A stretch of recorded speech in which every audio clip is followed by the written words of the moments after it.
Well, Yeah. gents, fire away. We've gone through every element of an attraction sort of area. We have queue areas, pre-shows, the grouping area, the ride itself, and then a post-show. And so we're talking about design elements for from each of those areas. So why don't you talk about some of the elements with respect to designing a queue area, something that maybe a student should be thinking about when they're designing a queue for the first time. Excellent. Well, maybe the best way to start is to ensure that we're all on the same page contextually. Because if you're in a queue line for a roller coaster in an amusement park, that's a very different requirement than in a queue line in for an attraction in a theme park, an environmental park. Not that one is better; it's just different requirements. I'm a roller coaster fan, so waiting in line and watching people enjoy the coaster over my head and screaming with delight, that's great. It doesn't need to be anything more than that.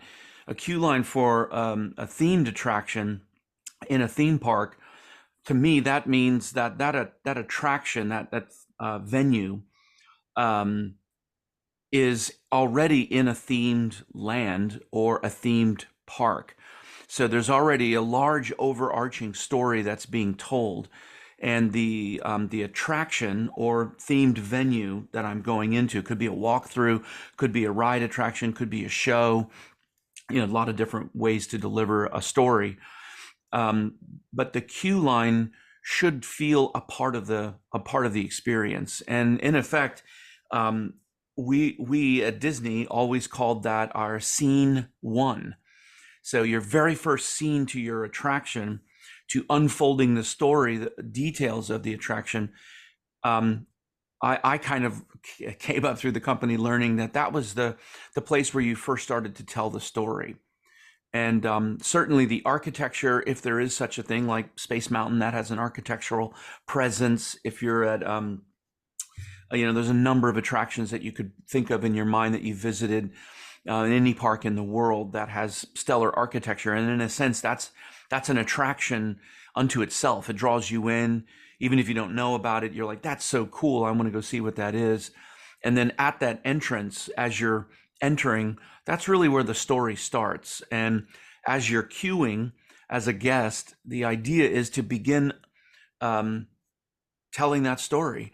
And I could take it back to film. I could take it back to novels, good fiction novels. A good storyteller always um, catches the reader, the visitor, the guest within the first couple of paragraphs of that book, or within the first opening scenes of a movie. There's some action, there's some establishing shot, there's something that pulls you in, that you want to see more. So I always looked at a queue line as needing to deliver on that.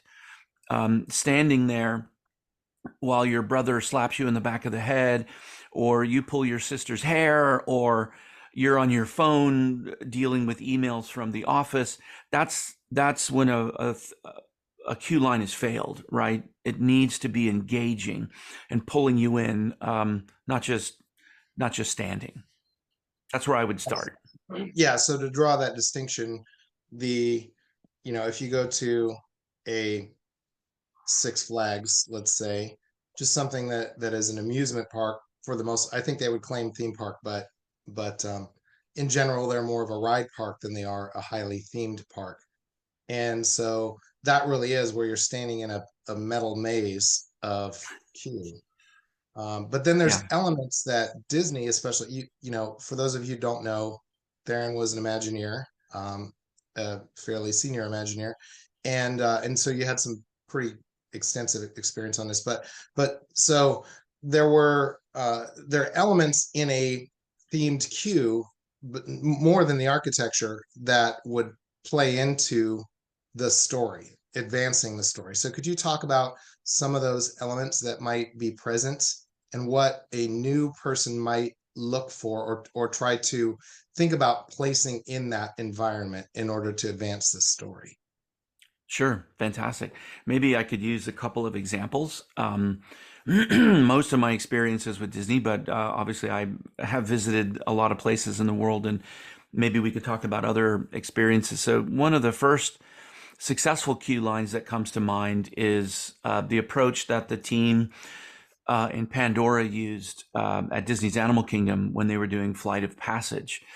That entire facility is designed to look like the floating mountains in the magnetic fields on Pandora. All of us are familiar with the film, so that was a really a tall order, if you will, for the team to deliver.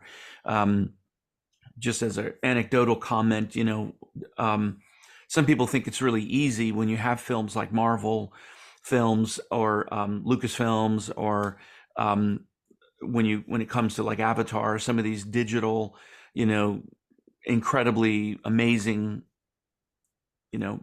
ethereal landscapes that, oh, it's cool, just use those digital assets and build it. But it's quite a bit different challenge when you get into tons and tons of steel and designing that. So I use the Flight of Passage example because I think the queue line is really, really well done. The team looked at the total story from when do we start telling the story until which we'll probably talk about later on today, the post show, when you're done and you're out of the experience. What are those final elements that you take home with you out of that experience? And I think it was so successfully done because throughout the queue line is sprinkled the physical, tangible evidence of the story without using words, signs, video screens, monitors, performers. And one of the big elements about Pandora that Joe Rohde always talked about was it is the basic idea of this classic storytelling theme is man or humankind versus nature, right? Man versus nature.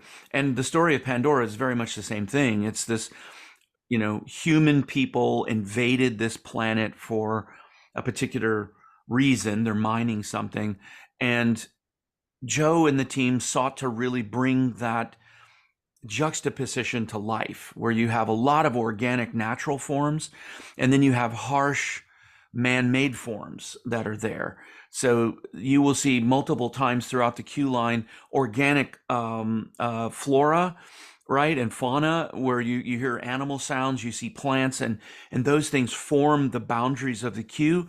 And then sometimes you'll see heavy, hard concrete or steel or something that was made by humans that is in the queue line, and you get this subliminal, if you pay attention to it, if you're a swimmer or a diver in our experience realm, waders, swimmers, divers, then you'll take a note of some of these things. You'll also see evidence of the Na'vi people, right, and these beautiful woven representations to their god, and in a sense it's like almost like a form of worship.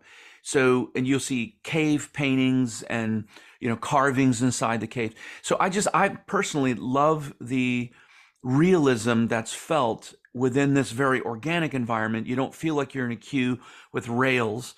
In fact, where there are handrails, that is the invasion of humankind, right? And then the rest of it feels almost like a trail where maybe the Na'vi walked, and you kind of get that feeling with these beautiful woven kind of symbologies of the Na'vi culture. And then the further you move through the queue, it really is the telling of the story, where you're going from this natural to the man-made, to the human formed, and you eventually end up in this lab where you've got what looks like the character Jake, the Na'vi form, bioforms, floating in the sort of the biofluid. So personally, I use that as an example because I love the entree into the story.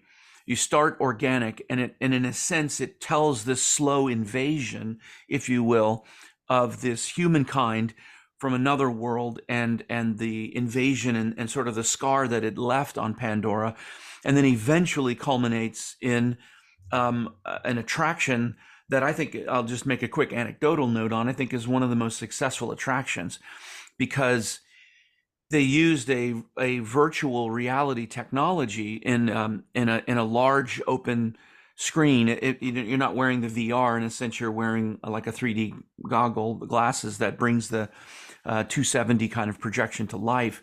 But you as the guest, you know that it's not real because you're on a machine. You put on glasses, you get scanned the whole thing, so you know you are being set up for a simulation.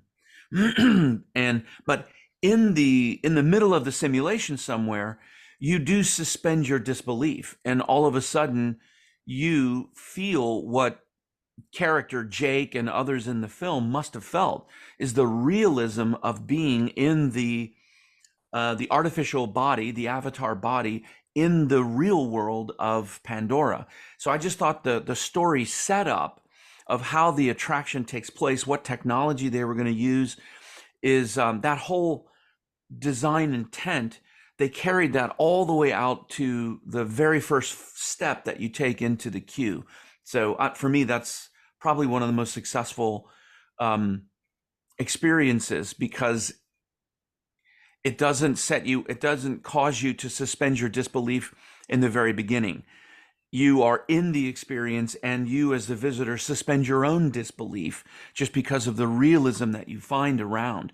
I think that's pretty transformational as experiences go. Yeah, and it sounds like, I mean, I would almost argue that scene zero is that if the queue is scene one, scene zero is the walk, the area development or the themed land, Totally. because that really sets you up because that's 100% uh, organic. And Absolutely. yeah. If you think about that as, excuse me, if you think about that as a ride designer, as an attraction designer, an experience designer, the land, as you said, the scene zero, when you walk in, you feel immersed. You hear the audio, you hear the sounds of the animals, you see very exotic plant life. All your lines of sight are carefully planned so that you don't see any other land. So you do suspend your disbelief, and for a moment you feel, I've just walked onto Pandora, which I think is pretty amazing. So your belief is suspended. I'm in Pandora. And you can see, humans and the natural world of Pandora. But as you walk into the attraction, as an experienced designer, I'm revealing this to the team, right? They had to think of, we want to take people on a Banshee. We want to fly them around Pandora. So there's a few ways to do that, right? You could create, just putting money and schedule aside, you could build all of Pandora, and you could build a robot, an animatronic, Banshee that you physically mount and that you ride. That is a way that to do it. It would have been billions and billions and billions of dollars to be able to do that. Or you could get into a simulator and simulate it. But you've already established Pandora as a world. So people are already at the point where they're like, hey, wait a second, I'm in the world. So how do I, as an experience creator, how do I then take you out of the world and then put you back in the world? Right? So Mm, just think about that for a moment. What you just said, scene zero, I get everybody to believe they're in Pandora. Scene one, I'm cueing you into a simulator. There's no way that anybody's going to believe they're actually riding on the back of a Banshee because you're in a silver stainless steel room. You put glasses on and you sit down, and they set it up, right? We're doing this, we're going to do that, and you go through a lab. I think it was brilliant because they leveraged the story itself, which is already done for us on the film, that it's man versus nature, and you out of nature, you tell in a microcosm of the queue the story of what happened. Humankind came to this planet and invaded in a sense, and that's what you get in the queue line. But that also becomes the unique vehicle to get you into the simulation, where you then give back up your right to believe I'm not really in a simulation, right? I suspend my own disbelief. That's why I think it's really brilliant, just because with the guest, you're doing all these psychological things from a story perspective, and it works. You don't feel messed up. You don't feel jerked around. You don't feel like it's artificial. It feels real. So many people have told me they've, shed tears on the attraction. It felt so amazing and epic. yeah.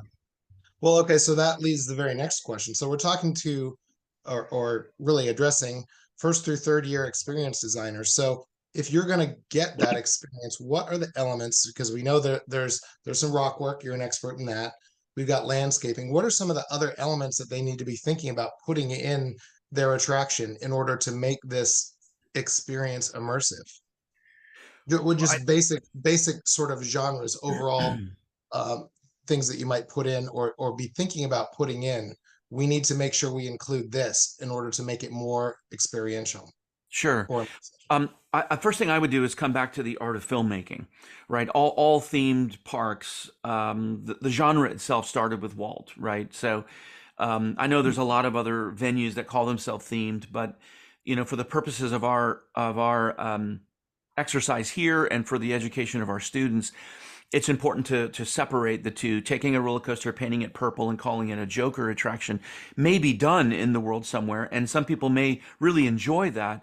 But let's be honest, that's not a themed experience that tells the tale of the DC comic character of Joker, right? If we all sat down and said we have X amount of money to build an attraction about Joker, we would probably take a different approach.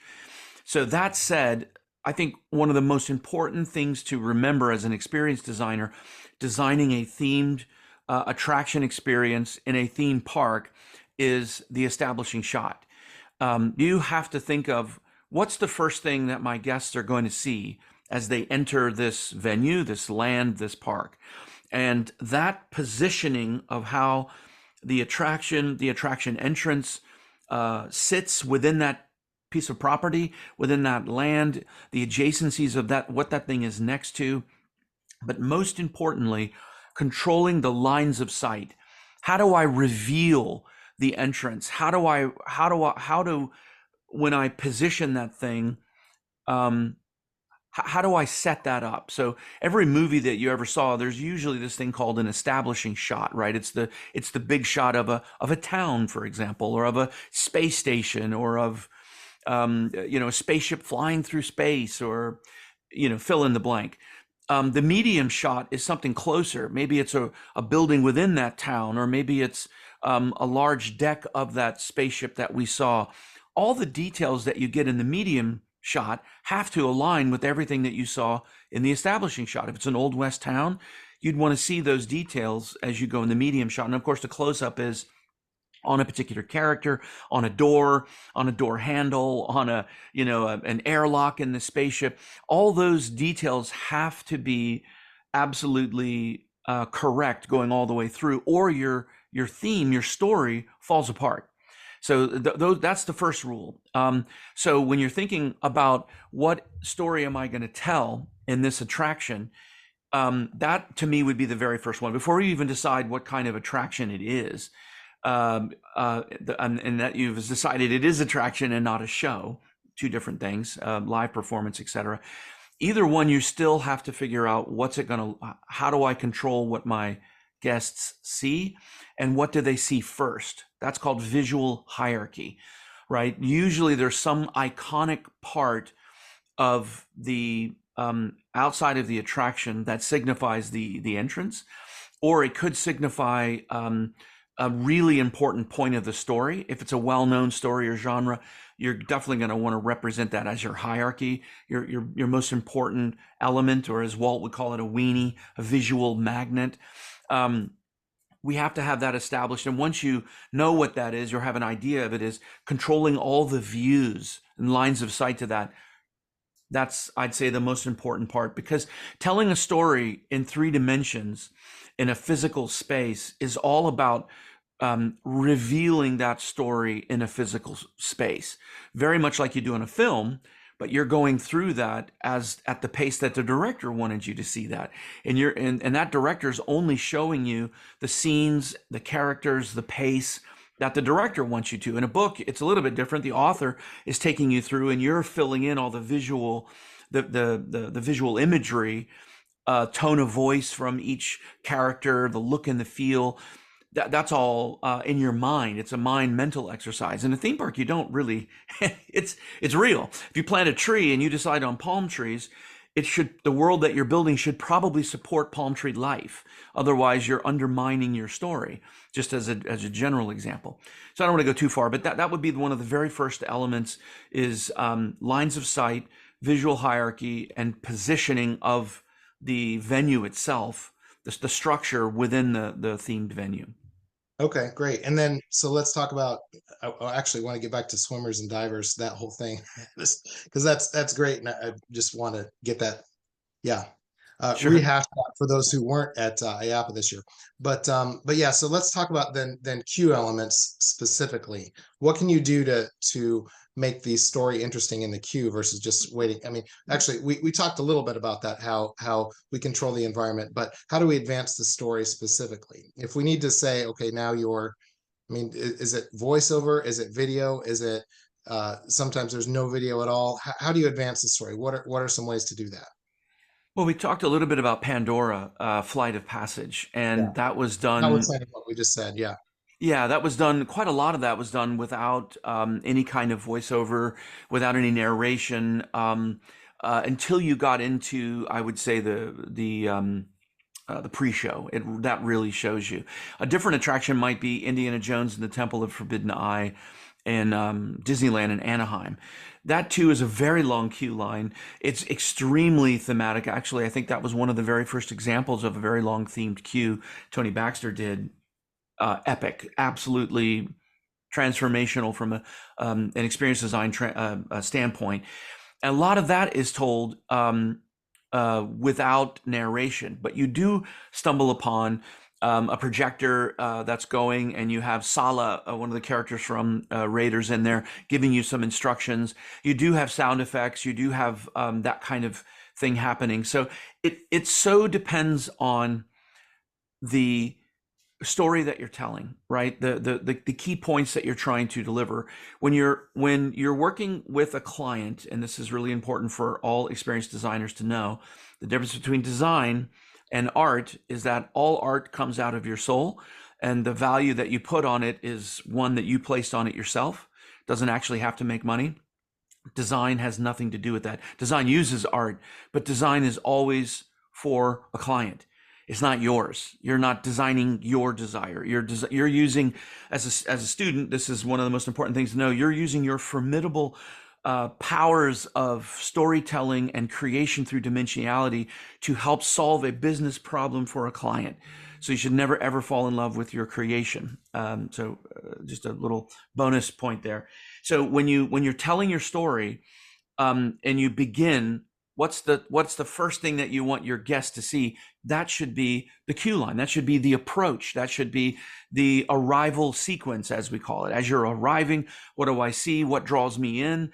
How do I communicate that to the guests visually without even a sign? It would be odd if you went up to Space Mountain and there was a big sign that said, come join us on this amazing adventure into the stars, right? Because everybody that was born in the 20th century understands what that white iconic shape is.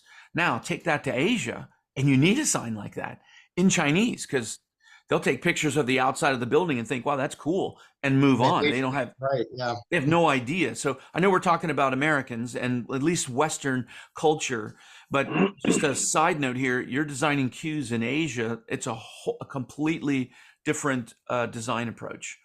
So I'll just finish by saying, because there's a million rabbit holes to go in here, I'll just finish by saying that your cue has to tell a story. If you're in an amusement park, it doesn't have to tell a story. And it just could be just a cue. If you're in an airport, if you're in a retail venue, if there's other places, that's where you can get away with just a straight up cue. I would argue that as an experienced designer, and myself as a narrative experience designer, your cue should always tell a story, because waiting kind of sucks. And anytime you can add story and experience into the waiting process, it helps keep the people that are waiting, keeps them happy. So when they get to the final experience that you intend, they'll be ready for that. Right. Can you, okay, so this is the next question, because what I had come up, and maybe you can chime in, Alan, also, but when you think about a ride like Alien Encounter, now called Stitch's Escape, but Alien Encounter, what they did uniquely was before and pre-shows go way back as far as Mission to the Moon, whatever it was first called.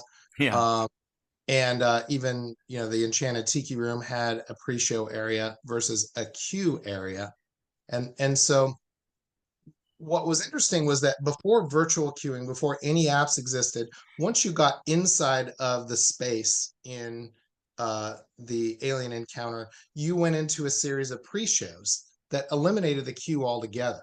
Mm, And I'm wondering if you could talk a little bit about that, about pre-shows versus queuing. sure. So what we have been talking about, just for the benefit of the students that might hear this, is we've been talking about how to treat the function of a queue. And, I think what we're saying is that it needs to be in the story. The guests who are queuing and waiting for an experience need to be immersed in the story, and think of that as a scene one, right? Now what we're moving into is the science of moving people, and there's some maths involved in that as well. The science of moving people has been done a lot of different ways. And Nate, as you said, there's the queue line, there's a queue pre-show combo, there's a pre-show itself where you move into a general holding area, and then you may move into several general holding areas, or it may break you into several smaller pre-shows. Um, and there's kind of a science to that. That basically is, how do I move the amount of people that I need to get through this attraction? Because every attraction has capacity. How do I do that in a way that you don't feel like cattle in a trough, right? How do I do that in a very natural way? That's a part of the story. You brought up Alien Encounter or Stitch. I also think about another way to think about this is Soarin', right? Soarin' over the world, right? There's two completely separate Soarin' theaters, show buildings, right? So you enter and split, and anyone who's been on that attraction knows you get divided up into these smaller pre-shows where you kind of get a pre-flight briefing before you enter. So there's kind of a lot of ways to do that. And I would say that the science of moving people into an attraction and through an attraction should actually be based on the story that you want to tell. So in other words, the science should never trump the story. The story should lead what the science is, if I could say it that way, or maybe science is wrong. The design approach, the philosophy of how we move this 1,200 people an hour through the attraction experience. So I feel the same way with technology, with the ride system, backing all the way up to what is this experience going to be for my client. It all comes back to the story. What story do I want to tell, and what attraction or what mechanic will best deliver the story? That could be a live show. That could be an attraction. That could be a combination, like the Great Movie Ride was, attraction and show, right? Where it's a moving vehicle, animatronics, but also live performers. And there's many, we've seen that many different ways. The rise of resistance, right? You're moving vertically, you're moving horizontally. You've got performers, you've got animatronics, you have mind-blowing special effects, and then when your attraction's finished, you exit the building in the attraction, right? Never really been done before. Super cool ideas with that. So I'm probably going through lots of rabbit holes, but just to keep all this stuff separate, story leads. Story is the thing that every single discipline within this project that we're talking about, fictional project, every discipline adapts to what the story is. And everything that you choose, whether it's a simulator, whether it's a roller coaster, whether it's a wire guided vehicle that breaks up into many different vehicles and goes through, whatever it is, dark ride, whatever attraction type or show that you decide has to deliver on the story. So therefore, I think that's easier that way, because the story gives you your North Star. It gives you your kind of your through line that you follow, and then all of your decisions branch off of the story that you made. That starts at the queue and goes into the pre-show, goes into how the vehicle is actually loaded, because I think there's some successes and some failures. Even fantastic queue lines, fantastic ride experiences, drop the ball, and okay, now we got 1,200 people. How do I put them into vehicles? What does that look like? Okay. There's all those considerations, and the experience designer should always go back to the story and to understand the best way to accomplish every aspect of that experience. Right. So let's talk about that in terms of you've got to take someone from a pre-show, and I call it a grouping area. I don't know what the official term is. I know it when I worked at Pirates of the Caribbean, we said, okay, you're a grouper. And so you would literally group people into boat size groups of people. You worked on Tower of Terror. There's the areas where people are put into the elevator, but they're basically queued up. They're grouped. And so But is there an official? Go ahead. I'm just going to go in really quickly. Tower's a really great example because you're in a queue. The queue's pretty highly themed. You're definitely in a queue. You're wandering through the garden. You're going into the hotel. A lot of people queue to get into hotels, so kind of cool. You end up in the lobby, and your grouper or your attraction host, whatever, they're actually counting. So they count a number of people to go into the library, and there's 2 libraries. So the cool thing about the library is you're already grouped into a vehicle size. It's 22 Mm. seats in the vehicle, 22 people in the in the in the library, and then you pulse that group through. And when that group goes through, they go into the boiler room. That goes up 1, 2, 3, 4, 5, 6, 7, 8, 9, 10, and you stand on your spots and you go in. So that's kind of a group in a sense, but somebody was like you were doing at Pirates was counting off to go into a room, and there was only a certain number of people allowed in that pre-show room. In the library, yeah, and we see that a lot. Haunted Mansion does that. With Haunted Mansion, I worked on that for a while as an operator, and all you did was literally just let the door open for about 30 seconds, then close it, and you generally got about right. You got good at that. That when the narration Nice. cut off, just shut the door and say no more people, and be intentionally rude to people.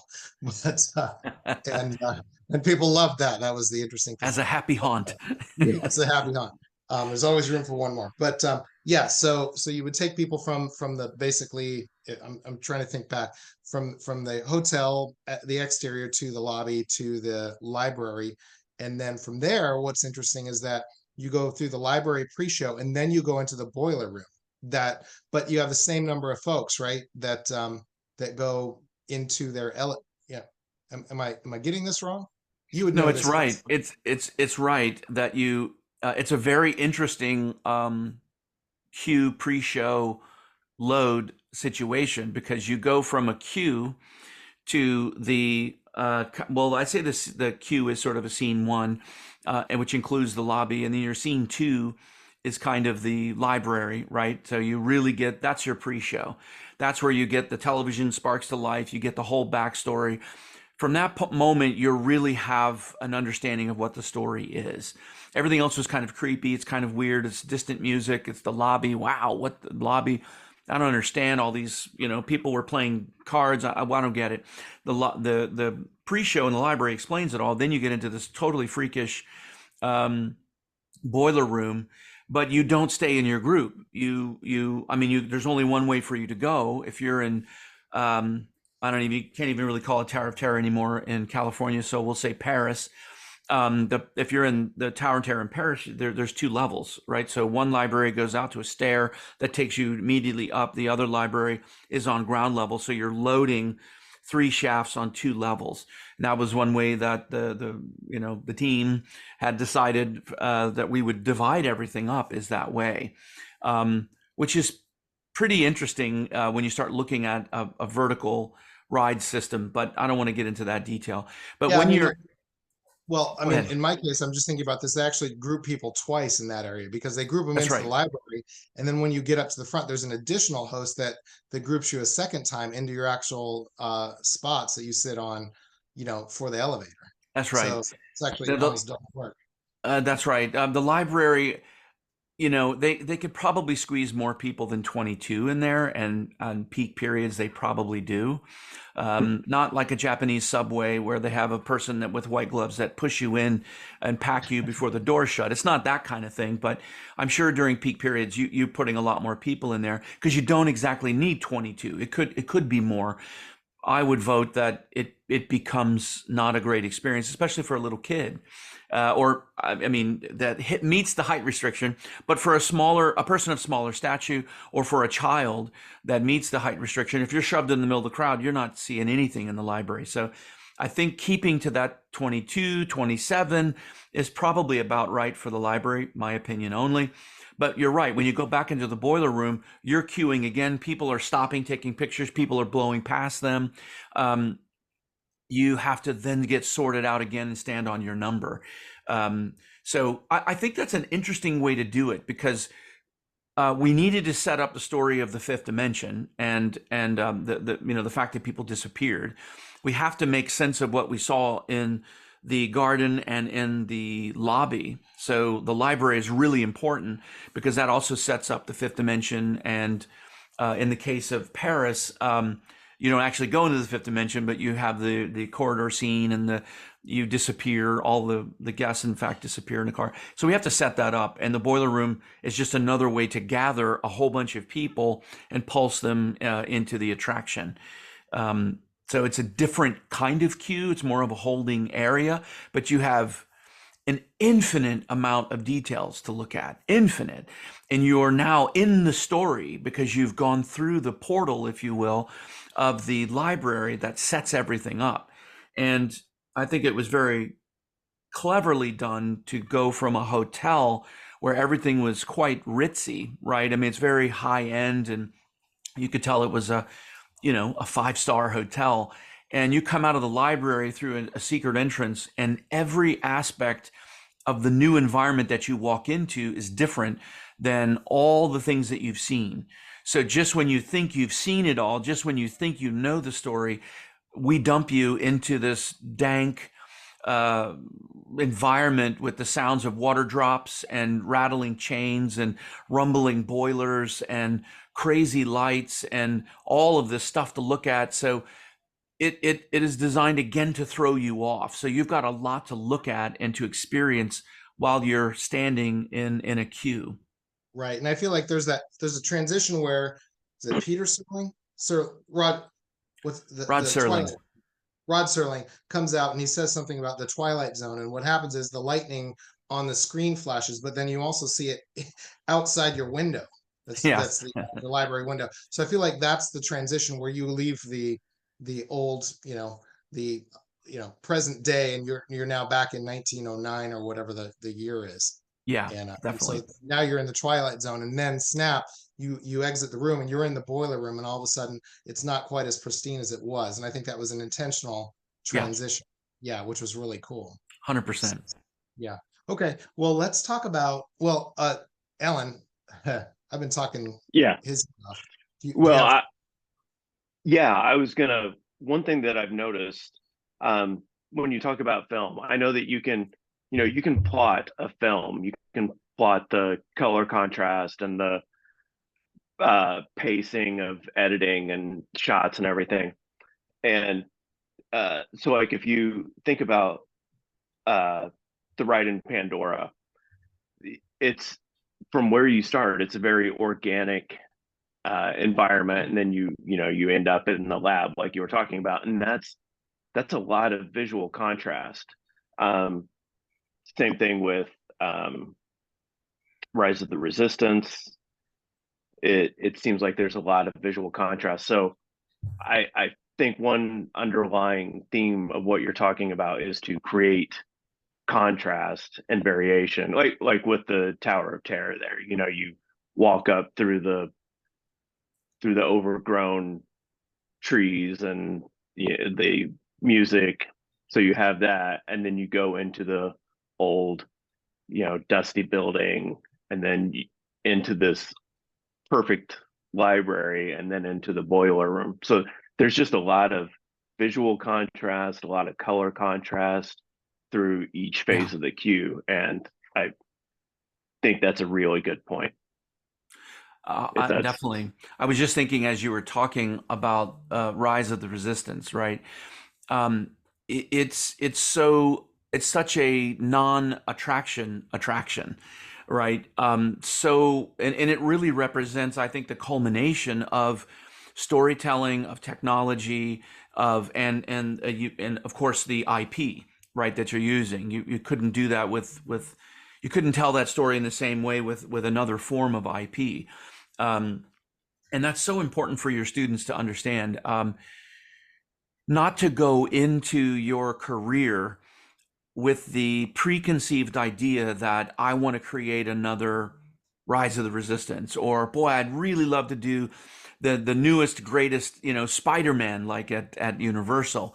I realize I just mentioned two Scott Trowbridge attractions in one bit there, but don't go in with preconceived ideas. Use all of the science, all of the design, all of the narrative, and all of those stand on the shoulders, if you will, of those giants of that technology and create the next great thing.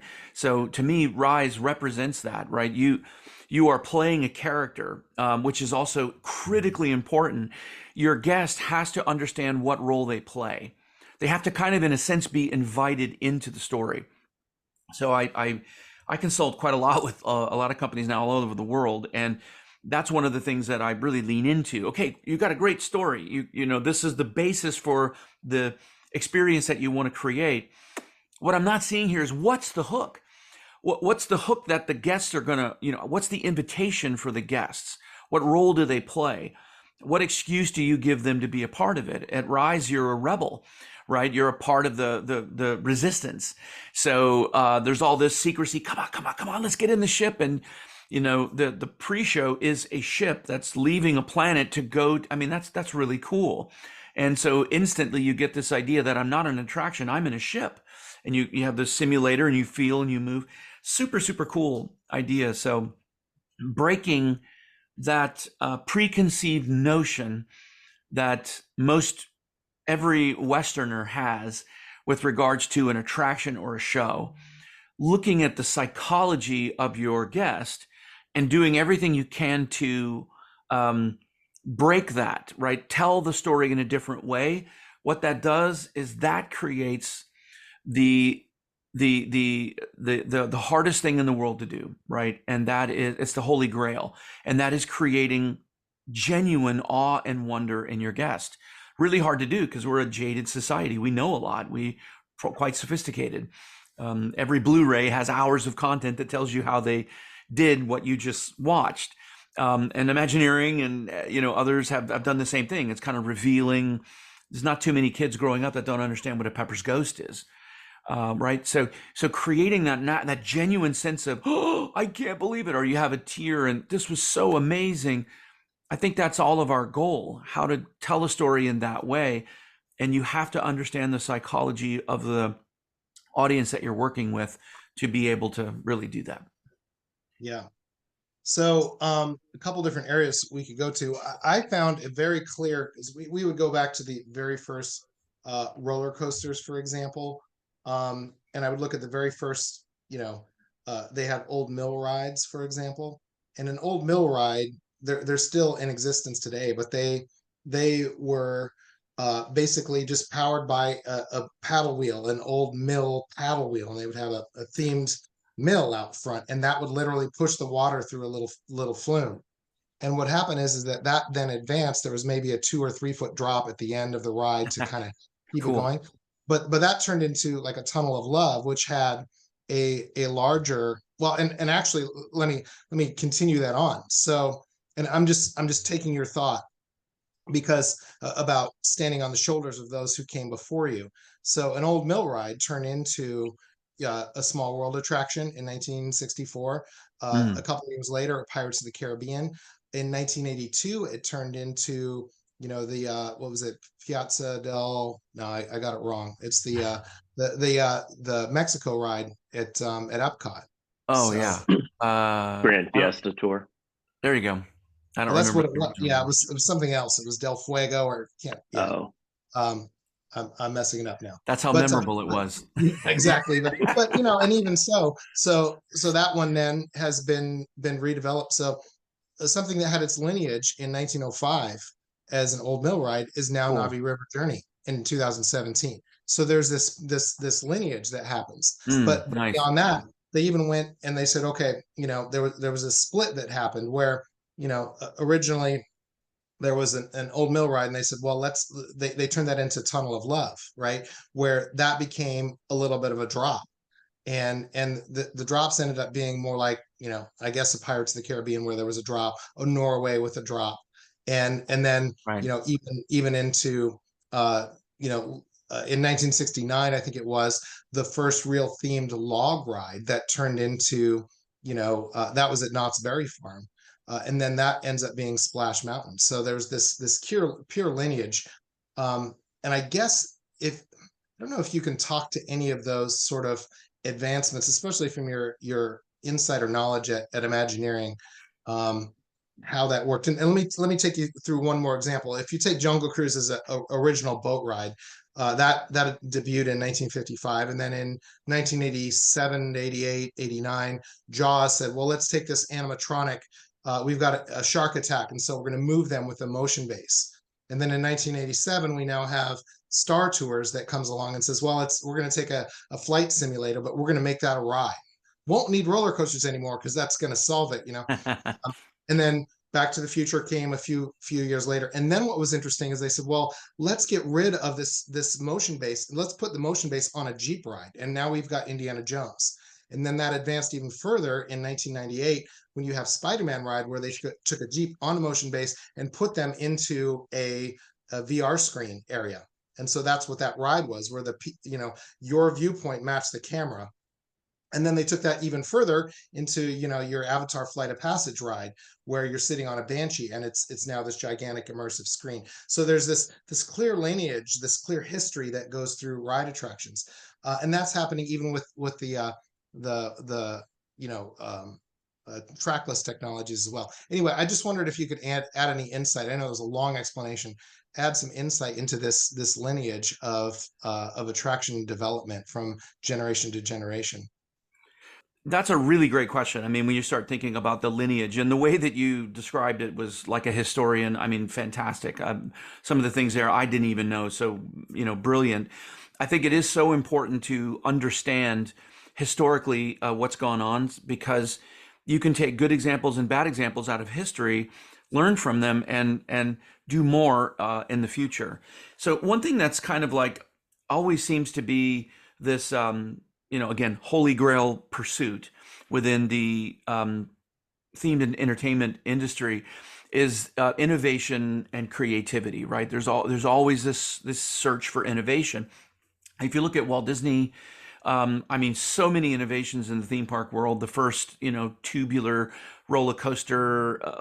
There's just lists and lists and lists of all of the firsts that were done, and all that you just mentioned, Nate. So I think that it's really important that kind of innovation and development will always be there, should always be there. People should always be searching for new ways to tell those stories and the addition of new technologies, but it's also in the combination of technologies in new ways, which you mentioned several examples there. I think that's really exciting as well. So I think that will always be, and all of the students that we're talking to about this subject I wouldn't want you to pursue technology and innovation for the sake of it. I would say that your story should push you to develop things in new ways. If you're taking an existing IP, for example, and to represent that IP in a physical world like a Pandora, I mean, that's a tall order. That's a huge ask. And you had to come up with new ways of doing things just to deliver that. Those are projects that don't come around often because they cost a lot, and you have to have a client that's really patient and has a lot of money to be able to wait for 4, 5, 6, 8 years before they see a return on their investment, right? That not very many clients like that on the globe right now. Most of them are in the Middle East. So I would say story has to drive everything. Story should drive technology, should drive innovation. There are times when you have an innovation, when you see something, and then you in a sense put that on the shelf, and you're waiting for the right story to come along to leverage that. Good story with Tom Morris from Walt Disney Imagineering fame, who would ride on Space Mountain and dream in Anaheim up with his Walkman on, listening to Aerosmith, right, and to rock bands, and dream about how cool it'd be to have a roller coaster experience with music embedded in the train itself, right, in the coaster itself. And that wasn't realized until Space Mountain in Paris. And then after that technology happened, then Rock and Roller Coaster, right, came along, and then Tom's vision was realized there. So sometimes that happens. You just because you have an innovation doesn't mean you should shove it into an attraction or a show just to get the innovation out there. It should be about the story. I think that's the most important thing. Last thing I'll leave with you is the psychology of guests, right? Themed entertainment is about escapism and play. So riding on a roller coaster that's unthemed, it's just a really fun wooden coaster somewhere. It's the novelty of the play experience of living like a kid, throwing your hands up and screaming and getting the up and over and the zero G and the inertia and the turns. That's just play. It's pure fun. It's great. It's awesome to do with a group. And we should never stop doing that.